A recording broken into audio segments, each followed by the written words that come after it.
اعوذ باللہ من الشیطان الرجیم بسم اللہ الرحمن الرحیم۔ ماہ رمضان کی آخری شب کے اعمال۔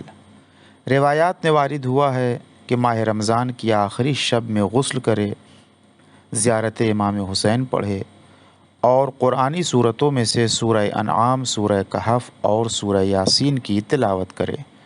اس کے بعد 100 مرتبہ کہے استغفر اللہ و اتوب الیہ، استغفر اللہ و اتوب الیہ۔ رسول خدا حضرت محمد مصطفیٰ صلی اللہ علیہ وآلہ وسلم سے روایت ہے کہ جو شخص ماہ رمضان کی آخری شب میں 10 رکعت نماز پڑھے، یہ نماز 2 رکعت کر کے پڑھی جائے گی، جس کی ہر رکعت میں سورہ الحمد کے بعد 10 مرتبہ قل هو اللہ احد کی تلاوت کرے اور رکوع اور سجود میں 10 مرتبہ تسبیحات اربع کی تلاوت کرے، سبحان اللہ والحمد للہ ولا الہ الا اللہ واللہ اکبر۔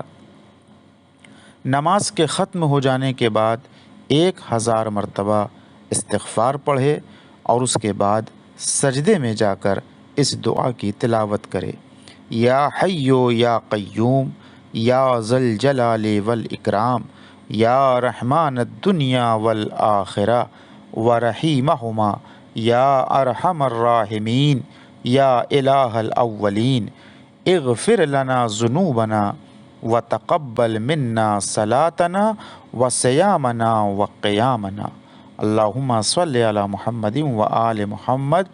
جو بھی شخص اس اعمال کو بجا لائے تو پروردگار عالم اس کے تمام گناہوں کو بخش دے گا اور آتش جہنم سے اس کو آزاد کرے گا، اور اس کے ماہ رمضان کے روزوں کو پروردگار عالم قبول فرمائے گا۔ وعجل فرجہم مولانا صاحب الزمان۔